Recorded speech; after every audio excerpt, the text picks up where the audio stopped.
few of you were asking if I made updates to my deck since there were cards in some of my recent videos that weren't in my version 2.0 video. You caught me. In this video, I'll be going over my 3.0 revision of the deck. I'll discuss the additions, subtractions, and other cards I considered and tested but didn't end up keeping. This will probably be my final revision until OP02 comes out and I update this deck with Paramount War cards. Without further ado, let's dive right into it. Card Kaizoku. I feel like I should have like a catchphrase to segue these kind of videos. I guess I'll try random ones until I find one I like. Alright, here's what you've all been waiting for. The list. Not too much different from my 2.0 list. The first change we'll go over is the 2 film Beppos. We took out 2 OP01 Sanjis to slot them in. Functionally, I pretty much use them as just 2k counters. I like having 2 Beppos just as a budget Nico Robin at home, for late game when some leaders start to turtle up with cheap blockers as their life gets low. But I literally only use Sanji and Beppo as 2k counters in like 99% of situations. I kept the ratio at 2-2 because Sanji also still has his uses. Against control style decks, I use him to draw cards from life and to bust through their big blockers. He's searchable with Nami too, which Beppo isn't. I also just watched Film Red recently and Beppo was pretty dumb in it, so I had to add him to the deck. If Kid can slot in Beppo, then so can I. We took out 2 Sais. I initially valued him for having 1k counter, but he's not searchable by Nami and we can't use Diable Jambe on him. To replace one of him, I added a 4th starter deck Sanji in. Almost same thing, but with conditional rush, and he's searchable with Nami and we can use Diable Jambe with him. To replace the other side, we added a 4th Jet Pistol back into the deck. Jet Pistol is just such a good removal card.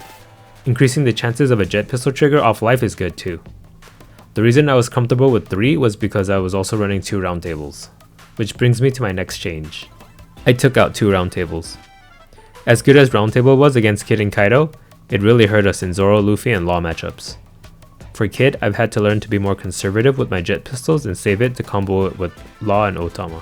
For Kaido, after they play 10 cost Kaido, I found success in just blitzing them down instead of trying to kill the 10 cost Kaido. To replace the round tables, I added 2 Film Laws. Film Law is a good compromise for what I want out of round table. He brings a lot of cards we have trouble with into Jet Pistol range, and he's also a 5k body that can attack the turn after. Here are cards that I considered and tested. Yasop. He's a vanilla 6 cost with 8k power. I used him for taking out 8 cost kids since he can swing into them with no Dawn investment. But the issue is that 8 cost kids usually come with a blocker the turn that they're played. If the kid player has been properly controlling your board, it's still really hard to even reach the 8 cost kid with Yasop on board. I found it much easier to save Jet Pistols and combo it with Law or Otama. OP01 Brook. His effect is really strong. He can give minus 2000 power to 2 targets when he attacks with a Dawn attached. This really discourages opponents from using counters to save their characters. The only con is that he isn't impactful the turn he's played, so he's a little too slow for our deck. Film Law has a similar but weaker effect, but it's on play, so it's instantly useful. I bounced between the 2 of them and ended up preferring Law. Starter deck Nami. I see so many other Zoro players running starter deck Nami, that even I started to second guess my initial dislike of her in the deck. She guarantees your leader always has a Dawn for his leader ability to activate.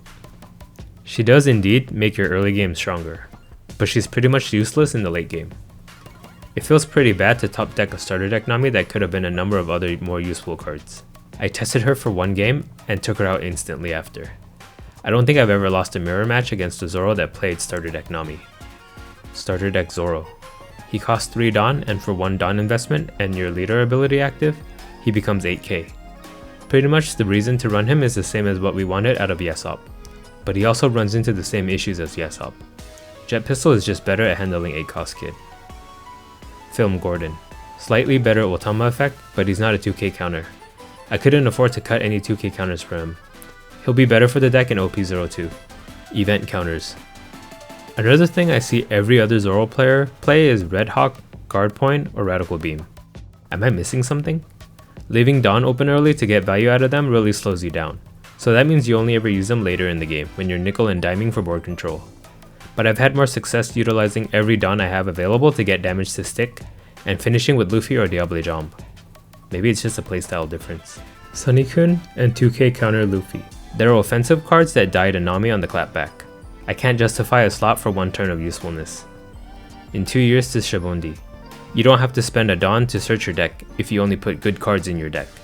It's nice as a trigger because it thins your deck out, but it's not good enough to take up a card slot in the deck. So this was my version 3.0 Zoro list. Along with these changes, learning the matchups is also just as important. Things like knowing how much Dawn is needed to get damage to stick, and what power thresholds you need to make your characters to be at to put them out of range of event counter effects can make or break a game. Well, until then, I'll see you guys in the OP02 Zoro deck update video coming up soon. Okay, bye. Car D Kaizoku.